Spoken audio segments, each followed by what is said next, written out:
सलाम दोस्तों, मेरा नाम है डॉक्टर मुकद्दर का सिकंदर। Welcome to my channel. दोस्तों, हम बात कर रहे हैं हिस्ट्री में पेश आए कुछ ऐसे वाक़यात की जिन्होंने आज की मॉडर्न दुनिया को बनाने में कलीदी किरदार अदा किया। वर्ल्ड इवेंट्स की इस सीरीज़ के पार्ट 1 में आपको प्रोटेस्टेंट रिफॉर्मेशन के बारे में बताया था, जब ईसाइयत दो बड़े फ़िरकों में तकसीम हुई और यूरोप से रोमन कैथोलिक चर्च की पावर कम होना शुरू हुई। प्रोटेस्टेंट रिफॉर्मेशन चूँकि सेकुलरिज्म के फ़लसफ़े की तरवीज करती थी, जिसमें मजहब का रियासत में ना होने के बराबर रोल था। यही फलसफा, यही कॉन्सेप्ट आगे जाके अमेरिकी रेवोल्यूशन या अमेरिकी वॉर ऑफ इंडिपेंडेंस की वजह बना। पार्ट 2 में हम इसी के ऊपर बात करेंगे। वीडियो को अंत तक लाजमी देखिएगा। अमेरिकन हिस्ट्री के पसे पर्दा हकायक आपके साथ डिस्कस करूंगा, जिससे आपको अमेरिका को समझने और इतनी तरक्की करने की वजूहात का भी अंदाजा होगा और एज यूजुअल आपके नॉलेज में भी इजाफा होगा। लेकिन डियर एंड डियरेस्ट, पहले चैनल को सब्सक्राइब कर लें और दिल करे तो बेल आइकन भी दबा दें। तो चलिए ज़रा शुरू करते हैं। दोस्तों, इस इवेंट ने ना सिर्फ मॉडर्न दुनिया को बनाने में अहम किरदार अदा किया, बल्कि पूरी दुनिया में नेशन स्टेट्स की भी बुनियाद रखी। नेशन स्टेट्स को हम ऐसे डिफाइन कर सकते हैं कि एक ऐसी रियासत, एक ऐसा मुल्क जिसकी अपनी बाउंड्रीज हो, वो सॉवरन हो, अपनी एक सेंट्रलाइज्ड गवर्नमेंट हो और उसके शहरी किसी भी ज़ात, बरादरी, मजहब, फिरके से बालादर होकर रियासत के साथ वफादार हो या मुहिब वतन हो। आप ये कह सकते हैं कि इस कॉन्सेप्ट की बेस पे अमेरिका दुनिया की पहली नेशन स्टेट बनी। वरना आप देखें, अमेरिका असल में तो ब्रिटिश कॉलोनी था, वहाँ ब्रिटिशर्स ही आबाद थे, वही ब्रिटिशर्स जिन्होंने आधी दुनिया पे हुकूमत की। तो फिर अमेरिका में ऐसा क्या हुआ कि 4 जुलाई 1776 यानी कि 1776 को एक कांग्रेशनल हियरिंग में अमेरिका ने डिक्लेरेशन ऑफ इंडिपेंडेंस को पास कर दिया। इस इंडिपेंडेंस के पीछे 3 अहम वजूहात बताई जाती हैं, जिसमें सोशल, कल्चर, इकोनॉमिक और पॉलिटिकल रीजन शामिल थी।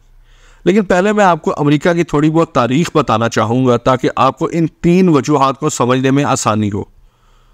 दोस्तों, अमेरिका की दरियाफ्त सबसे पहले 1492 में क्रिस्टोफर कोलंबस ने की। कोलंबस दरअसल बोरिया बिस्तरा बांधकर इंडिया तक का समुद्री रास्ता ढूंढने के लिए निकला था।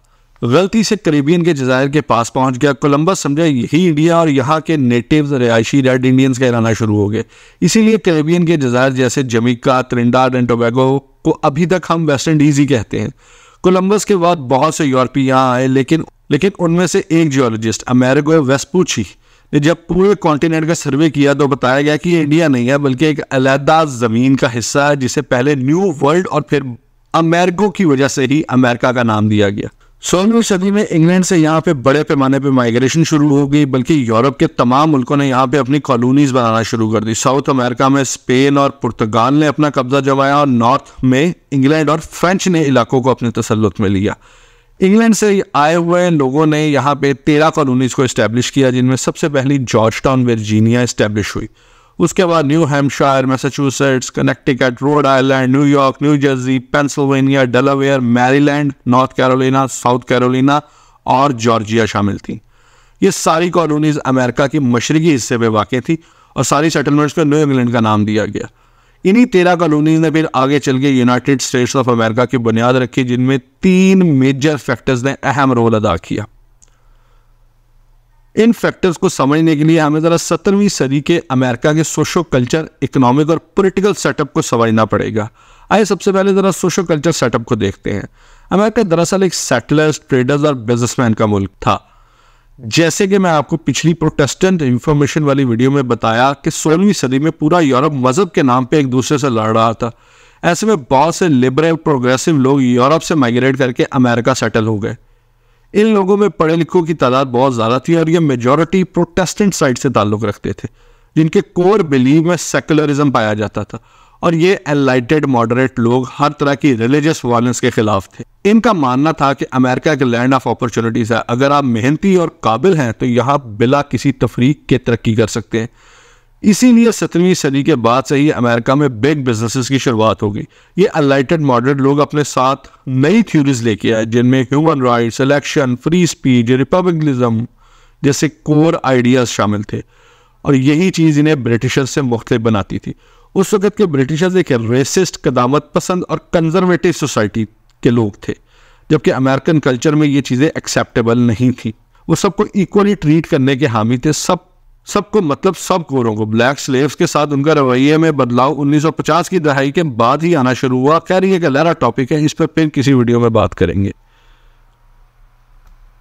अगला मेन रीजन बना अमेरिका ने फ्री मार्केट की इकोनॉमी को अपनाया, जिसे हम आम फहम जुबान में कैपिटलिज्म भी कहते हैं, जिसकी बदौलत अमेरिका में इकोनॉमिक प्रोग्रेस होना शुरू हो गई। एक तो अमेरिका में स्टेबिलिटी रही, दूसरा ट्रेड और बिजनेस में आसानी पैदा की गई, तो लोग यहाँ खुशहाल होना शुरू हो गए। प्रॉब्लम वहाँ आई जब ब्रिटिश ने कुछ ऐसी पॉलिसीज बनाना शुरू कर दी जिनका पूरा फायदा ब्रिटिश सरकार को होना शुरू हो गया। इसकी बदौलत अमेरिकी लोगों में ये सोच डेवलप होना शुरू हो गई कि काम हम लोग करते हैं, मेहनत हम लोग करते हैं और फायदा ब्रिटिश सरकार ले जाती।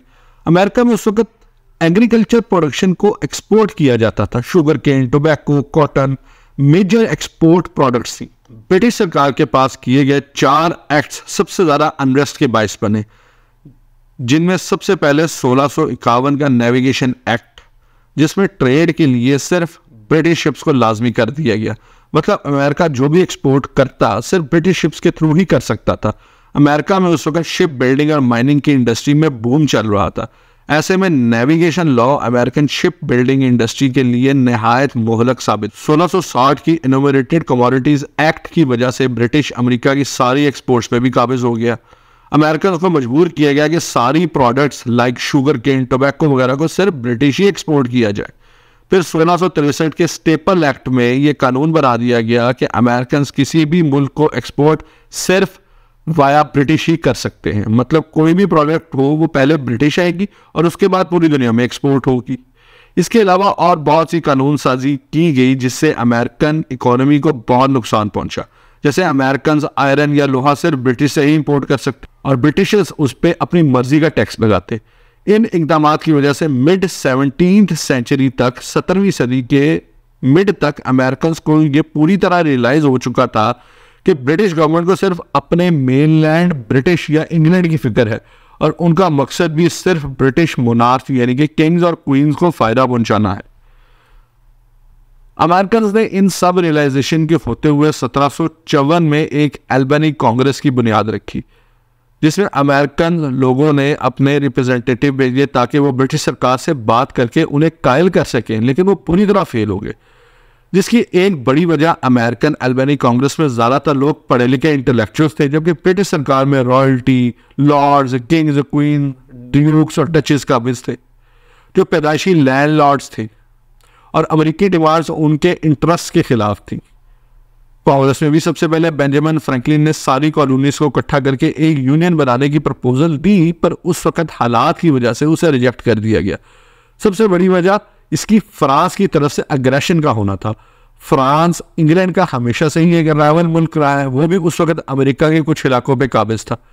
इसी फ्रांस के साथ टसल में ब्रिटेन और फ्रांस में एक 7 साल की जंग भी लड़ी गई, जिसे 7 ईयर वॉर भी कहते हैं। ब्रिटिश ये जंग जीत तो गया, पर ब्रिटिश सरकार में एक इकोनॉमिक कोलैप्स जैसी सूरत हाल पैदा होगी और इसके बाद ब्रिटिश सरकार ने जो पॉलिसीज अपनाई और वो the last nail in coffin साबित हुई। मिसाल के तौर पे इकोनॉमिक रिकवरी के लिए ब्रिटेन ने 13 कॉलोनीज पे बहुत से नए टैक्सेस लगाए और नई कानून साजी की। मिसाल के तौर पे क्वार्टरिंग एक्ट ऑफ 1764 को पास किया गया, जिसके तहत कॉलोनीज की प्रोटेक्शन के लिए ब्रिटिश आर्मी की अमेरिका में तैनाती का खर्चा भी कॉलोनीज के सर डाल दिया गया। फिर स्टैंप एक्ट 1765 के तहत अमेरिका में हर लीगल डॉक्यूमेंट पे स्टैंप फी लागू कर दी गई। अमेरिकन ने इसकी खुल के मुखालफत की। अमेरिकन समझते थे कि टैक्स लगाने का हक लोकल लोगों का होना चाहिए, ना कि ब्रिटिश सरकार का। और यहीं से अमेरिकन रेवोल्यूशन का famous slogan no taxation without representation मकबूल हुआ, क्योंकि ब्रिटिश पार्लियामेंट, ब्रिटिश सरकार के अंदर अमेरिका का कोई रिप्रेजेंटेटिव नहीं था। अमेरिकन समझते थे कि जब ब्रिटिश पार्लियामेंट में हमारी कोई रिप्रेजेंटेशन ही नहीं है तो हम किस बात का टैक्स दें। इन्हीं एहतजाजों को मद्देनजर रखते हुए ब्रिटिशर्स ने बजाय कंसर्न को एड्रेस करने के, प्रॉब्लम को सॉल्व करने के, कुछ मजीद ब्रूटल किस्म के कानून लागू कर दिए, जिसमें डिक्लेरेशन एक्ट और टाउनशेड एक्ट शामिल थे। टाउनशेड एक्ट के खिलाफ एहतजाज के दौरान ही बॉस्टन में ब्रिटिश सरकार के सोल्जर्स ने आम सिविलियंस पे फायर कर दिया, जैसे इन्होंने जलियांवाला बाग में किए थे, जिससे कई लोग मारे गए। हिस्ट्री में बॉस्टन मैसेकर के नाम से आज भी याद रखा जाता है। इन एहतजाजों से तंग आके ब्रिटिश सरकार ने 1774 में इनटॉलरेंस एक्ट को नाफिज कर दिया, जिसमें सारी पॉलिटिकल मीटिंग्स पे पाबंदी लगा दी गई। इस एक्ट के रद्द अमल में 1774 की फर्स्ट कांग्रेस मीटिंग में अमेरिकन ने ब्रिटिश गुड्स का बायकॉट कर दिया और एक सेपरेट स्टेट की मांग शुरू कर दी। साथ ही सारे ब्रिटिश सरकार के लोगों को कॉलोनीज में से निकाल के वापस इंग्लैंड भेज दिया गया। और फाइनली 1776 की सेकेंड कांग्रेस मीटिंग में 4 जुलाई को फिलाडेल्फिया में डिक्लेरेशन ऑफ इंडिपेंडेंस को अडॉप्ट किया और अपने आप को ब्रिटिश गवर्नमेंट से आज़ाद डिक्लेयर कर दिया। इसके बाद ब्रिटेन के बादशाह किंग जॉर्ज III ने अमेरिका पे जंग डिक्लेयर कर दी, जिसकी वजह से 1776 से तकरीबन 1781 तक अमेरिकन वॉर ऑफ इंडिपेंडेंस लड़ी गई। इस वॉर में अमेरिकन को यूरोप की बाकी ममालिक की सपोर्ट भी हासिल थी जो कि ब्रिटिश के खिलाफ थे। बिला आखिर 1781 में ब्रिटिश को सरेंडर करना पड़ा और 1783 में ट्रीटी ऑफ पेरिस साइन हुई, जिसमें ब्रिटिश ने अमेरिकन इंडिपेंडेंस को रिकॉग्नाइज कर लिया। और बिला आखिर 1787 में अमेरिका ने फिलाडेल्फिया में जॉर्ज वाशिंगटन की सदारत में अपना कॉन्स्टिट्यूशन भी पेश कर दिया। इसमें फेडरलिज्म को प्रमोट करते हुए अमेरिका को डिफरेंट स्टेट्स, मुख्तलिफ स्टेट्स का यूनियन करार दे दिया गया। और फाइनली अमेरिकन रेवोल्यूशन का इख्तिताम हुआ। अमेरिका स्टार्ट में 13 स्टेट्स की यूनियन का मुल्क था, फिर कैसे इसने अपने आप को एक्सपैंड किया और सुपर पावर का ताज अपने सर सजाया, इस पर एक सेपरेट वीडियो मैं बना चुका हूं जिसका नाम है अमेरिका तैयार था। आपके सामने शो हो रही होगी, आप वो भी लाजमी देखिएगा। उम्मीद है आपको ये वीडियो भी पसंद आई होगी। तो दोस्तों वीडियो को लाइक कर दें, चैनल को सब्सक्राइब कर लें और कमेंट्स में फीडबैक जरूर दें यार जरा। अल्लाह हाफिज़।